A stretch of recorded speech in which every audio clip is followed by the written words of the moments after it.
Unfortunately, negative influences have crept in. Not only has the cultural pessimism and the parade through the institutions attacked America's culture, but our banking system has been hit as well.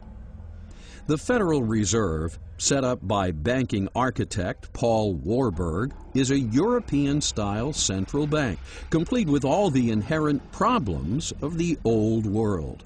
Banking principles diametrically opposed by the founders. Alien concepts, such as backing money by debt instead of gold, lending out more money than you have in the vault, printing up money so banks can stimulate the very economy they just crashed. All this so bankers can charge more for interest and snap up real estate assets with straw buyers in recession markets. Thanks to the Fed, Congress can bypass the public's representatives and wage war with money that has been literally created out of thin air. Are any of these American ways? Did the founders set up the Constitution so Antonio Gramsci, a cultural Marxist from the Frankfurt School of Critical Theory, and John Maynard Keynes, an economist indoctrinated in the environment of our former enemy, should stamp their war-torn European philosophies into the very soul of our nation? Something isn't right here. In Keynesian economics, they endorse the Federal Reserve System. And to print money out of thin air is really fraud, because they're stealing from people, stealing the value from some people. So they're completely different. But Keynesianism is not socialism, but it leads to socialism. Socialism is where the government controls supply and demand and prices and the whole work. But Keynesianism allows the market to function to a degree with a lot of intervention, a lot of regulations, a lot of taxes, a lot of planning, and a lot of inflation. How can the original intent of the founders shine through when our entire economic system and cultural institutions have been perverted by ideologies of a world we worked so desperately to get away from? The New Deal, like the Great Society and like the universal peace proposals advanced by President Wilson, all of these presidential programs that have expanded the power of government have been the implementation of collectivism in America. Starting at about the time of Woodrow Wilson, the country at that point was pretty much an individualistic country. It was based on the principle of the individual being supreme and the government being the servant of the people.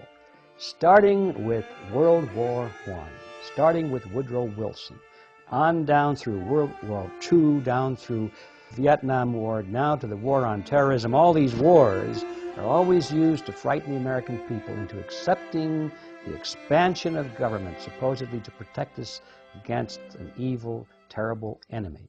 The actual expansion came about through the Supreme Court adding some words to the Commerce Clause. They said Congress has the power to regulate commerce or whatever affects commerce. And that's rather a radical departure from the Constitution, because imagine if you added those words to every other provision of the Constitution. Why shouldn't you? If you can add it to one, you can add it to others. You'd have essentially unlimited government. Well, what that has done is it has given Congress the power to control not only all true commercial activities, but all sorts of things that are entirely local that are related to commercial activity. So, for instance, you had the gun-free schools law. Based upon what theory? Well, a gun goes through commerce and eventually ends up in somebody's hands. And there he's within 1,000 feet of a school, 100 feet of a school, whatever the distance is. And so Congress can regulate his possession at that point in time. Well, his possession at that point in time is not a commercial transaction by any stretch of the imagination. How can Congress regulate it? Well, because this implement that he's holding in his hand at one time moved through commerce. Well, of course, if you follow that theory out, they can control every aspect of your life. How much cornflakes do you eat in the morning? Well, you eat one bowl. Maybe you should only eat half a bowl of cornflakes. Can there be a statute telling you how many cornflakes to eat in the morning? Sure, because where did those cornflakes come from? Well, they came from Battle Creek, Michigan. The Supreme Court has perverted the Constitution, making decisions that used to be made democratically at the local level.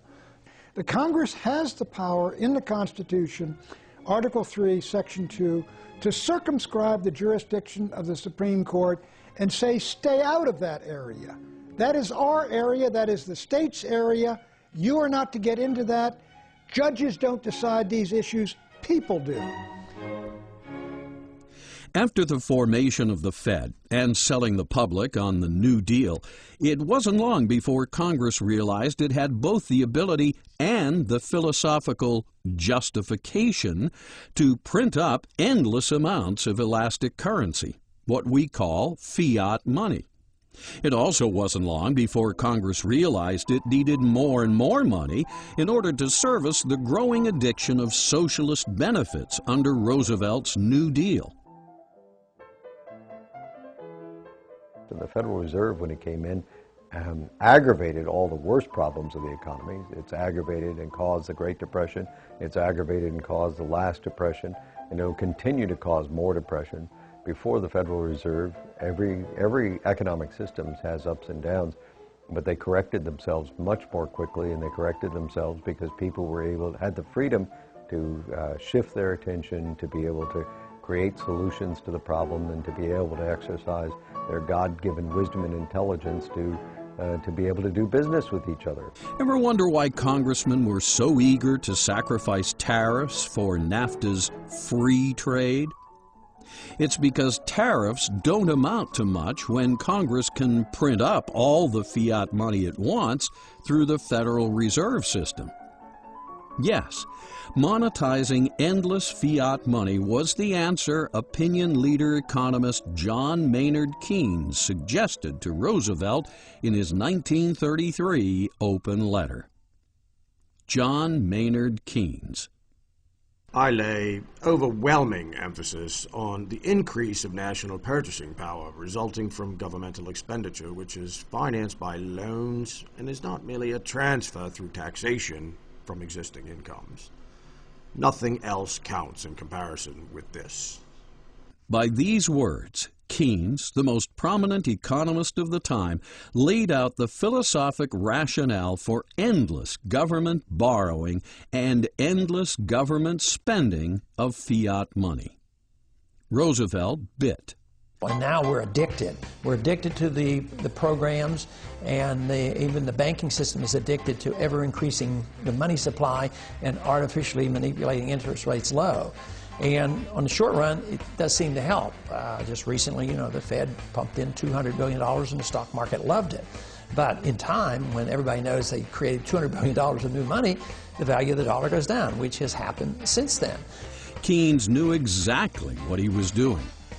No two men did more to destroy the original intent of the founders and set the groundwork for the cultural Marxism and corporate fascism that was to later flourish as competing totalitarian ideologies, hell-bent on destroying a self-governing republic that sought to practice true free market capitalism. You can go back to a gold standard, say, of $1,000 an ounce. But what do you do if they keep spending and spending and borrowing and borrowing? People suddenly realize that these dollars aren't really worth that much gold, and they will demand the gold. Sounds to me, given the state of affairs we're in today, well over $10 trillion in debt, immersed in perpetual wars, getting more secular and socialist by the minute, fascist multinationals dominating Congress, that we have allowed serious corruption to seep into the American experiment. We may think we won our independence from Europe, defeated communism and Nazi fascism. But did we? We have traveled the road to totalitarianism almost to the very end. Austrian free market economics is really the answer, and that's the system that we should be following. And more or less, even though it was not known At the time our country was founded, it was more or less classical economics and classical liberalism that was very close to what the Austrians teach today. Tragic that wine-drinking, pot-smoking, angle-challenged baby boomers would so recklessly thwart the wisdom of the Founding Fathers by allowing their banking system and economy to be so influenced by European financial philosophies. Philosophies that over the past century have created a living hell of endless wars and empires, as we have seen. The intent of the founders was to establish a nation that was different from the ways of Europe. And they did. The United States is different. Not only that, contrary to the propaganda originated by critical theory, it's the greatest nation that has ever existed. America is not a universal nation or a multicultural nation, as CFR globalists writing in Foreign Affairs would have reality-challenged baby boomers believe. It's a distinct nation, distinct with its own language, laws, history, and cultural background. We are different from the rest of the world. Yes, we even drive on the right side of the road because Europeans drive on the left.